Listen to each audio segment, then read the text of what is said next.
En solo una semana, entre el 26 de junio y el pasado 2 de julio, 3 periodistas fueron asesinados en México.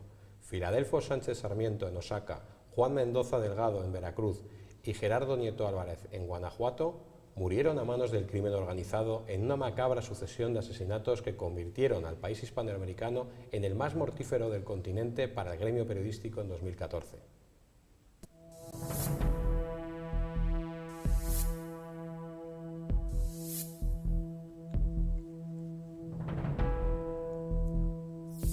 Se ha redactado un crimen. Abel González y Víctor Núñez.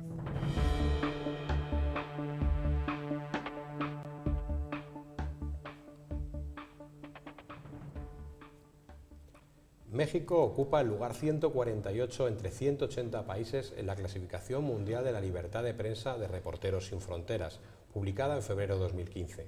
Son 102 asesinatos desde el año 2000, según el propio gobierno del país, a pesar de haber creado instituciones especiales para la protección de la libertad de prensa y los periodistas, como la Fiscalía Especial para la Atención de Delitos Cometidos contra la Libertad de Expresión. Más allá de estas terribles cifras, además, México ocupa la 7ª posición en el índice de impunidad elaborado por el Comité para la Protección de los Periodistas. Hoy, en el último capítulo de la 2ª temporada de Se ha redactado un crimen, vamos a abordar un tema en el que convergen tristemente periodismo y criminología, al ser los profesionales de la información los protagonistas de las noticias por convertirse tristemente en víctimas literales de la vieja máxima matar al mensajero.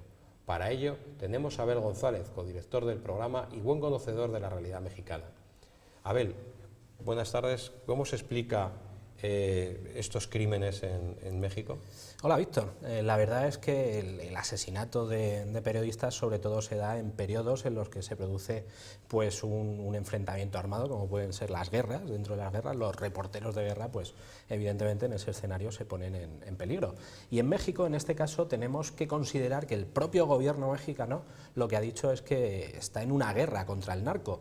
Tenemos diferentes publicaciones del Instituto Nacional de Ciencias Penales, por ejemplo. Nuestro amigo Martín Barrón acaba de publicar un libro en el que él demuestra con cifras precisamente que esta guerra contra el narco lo que está haciendo es que está aumentando muchísimo más las muertes, pero las muertes de civiles, la muerte de personas que están involucradas en los diferentes cárteles y también la muerte de periodistas. Esta muerte de periodistas está relacionada sobre todo con este crimen organizado y yo creo que con la respuesta, este aumento se puede producir también por la respuesta del Estado que no está siendo adecuada en este sentido. ¿Y qué buscan los narcos al asesinar, al secuestrar, al coaccionar a los periodistas? Hombre, lo que busca el narco, porque estamos viendo que en México lo que se ha producido en todo el cambio que hubo desde Colombia hasta México, en Colombia con Pablo Escobar, una vez que se dio muerte a Pablo Escobar, todo el problema del narcotráfico, gran parte del problema del narcotráfico se pasó a México. ¿Por qué? Porque en México los cárteles dijeron, pues ya que tenemos la producción, vamos a llevar también pues toda la distribución y son los principales encargados de llevar toda esta mercancía hacia Estados Unidos, hacia Europa, y son los que ahora mismo pues están manejando allí toda esta situación.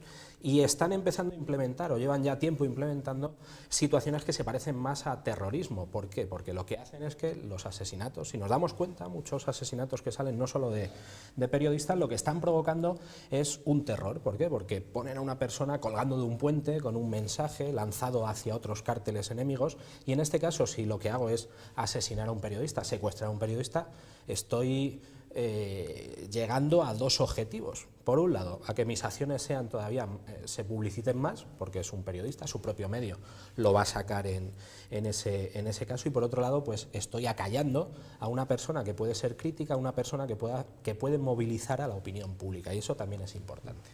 ¿Y son víctimas propicias, son víctimas fáciles, más teniendo en cuenta ese índice de impunidad? ¿Por qué ese índice de impunidad? Hombre, a la luz de los datos que tenemos, con los periodistas que han sido asesinados en México, los periodistas que han sido secuestrados, pues evidentemente son víctimas propicias. Son víctimas propicias por su propia profesión.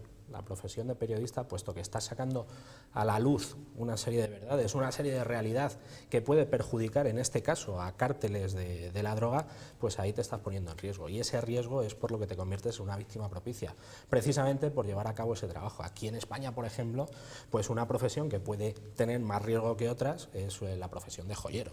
¿Por qué? Porque maneja mucho dinero y puede ser una persona que sea pues más propicia para sufrir un robo con violencia o como se ha visto que afortunadamente también se están reduciendo aquí en España.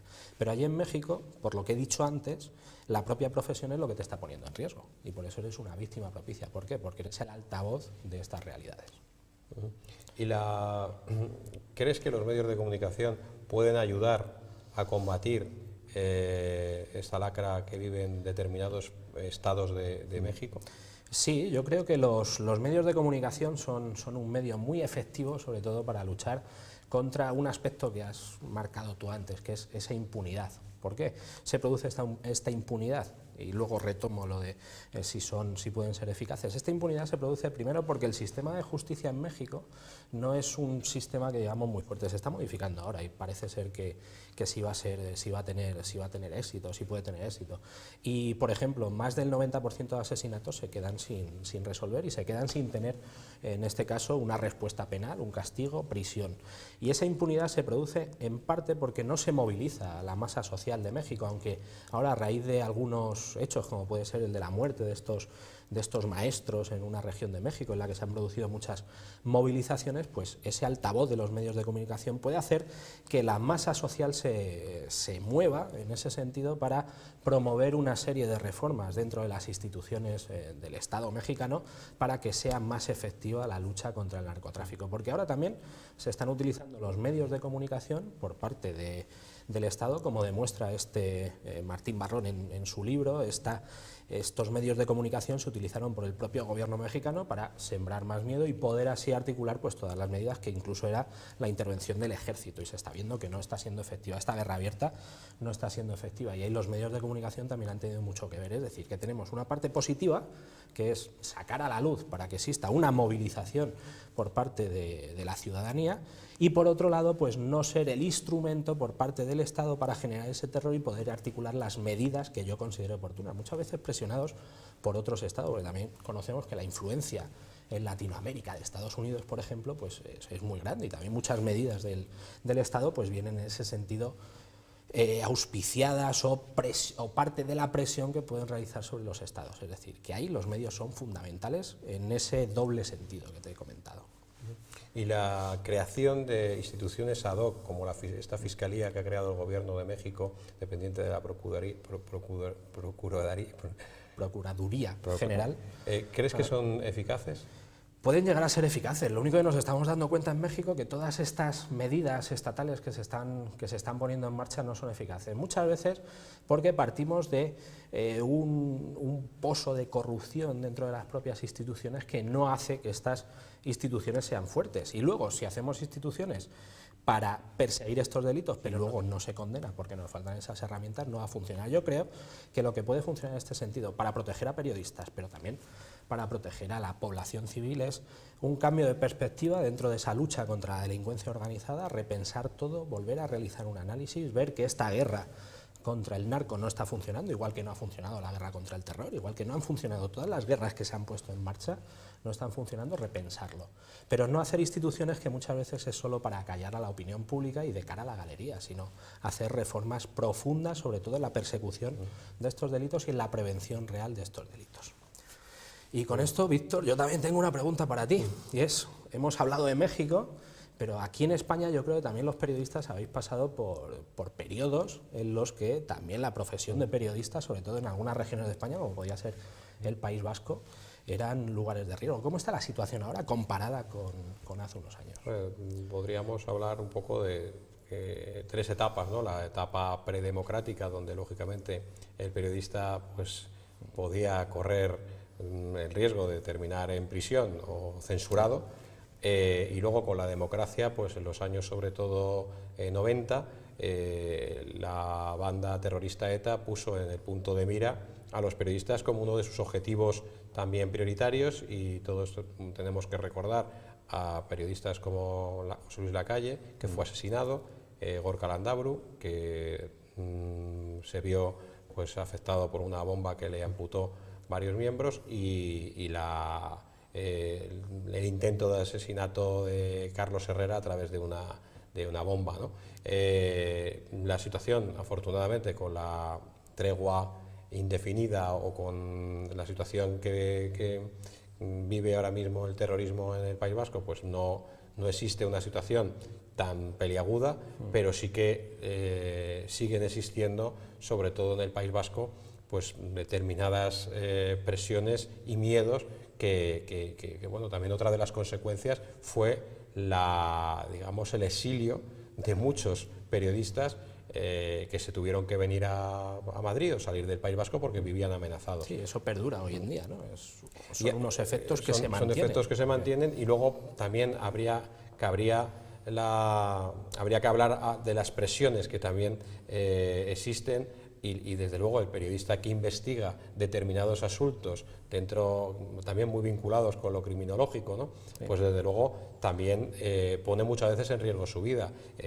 Ahí tenemos a Antonio Salas, que es un nombre figurado que se infiltró en grupos de ultraderecha, se infiltró también en el mundo del trato de personas, de la trata de blancas, y es un periodista que vive permanentemente también bajo el anonimato y tal, porque vive amenazado. Entonces, la profesión de periodista siempre ha sido una profesión de riesgo, porque el objetivo del periodista es poner el foco allá donde alguien quiere que haya oscuridad y denunciar pues los abusos, la corrupción, etcétera. Pero sí que siguen existiendo amenazas, coacciones. Sí, sigue esa presión, etcétera, que no llega a esos límites. Y el exilio, ¿no?, de todos estos periodistas que se han tenido que ir de determinadas zonas de España porque no podían ejercer libremente su profesión.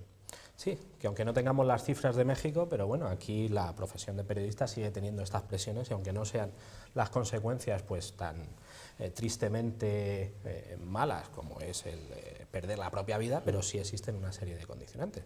Bueno, Víctor, darte las gracias, porque yo creo que es un tema bastante interesante que no habíamos tocado hasta el momento. Sí, además queríamos cerrar con este tema porque es precisamente donde converge pues la criminología y el periodismo por motivos muy tristes, ¿no?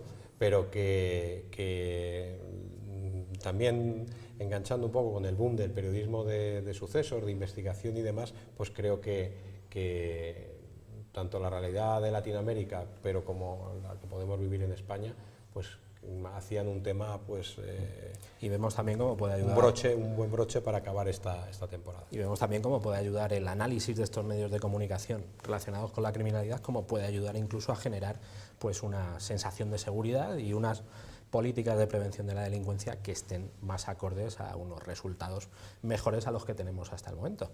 Y nada, por nuestra parte, emplazar a todo el mundo a la tercera temporada de Se ha redactado un crimen, que saldrá próximamente. Y recordaros vuestros vías de participación a través de Twitter, el hashtag SHRUC, son las siglas de Se ha redactado un crimen, y nos podéis encontrar también a través del grupo que tenemos en Facebook, que es Se ha redactado un crimen.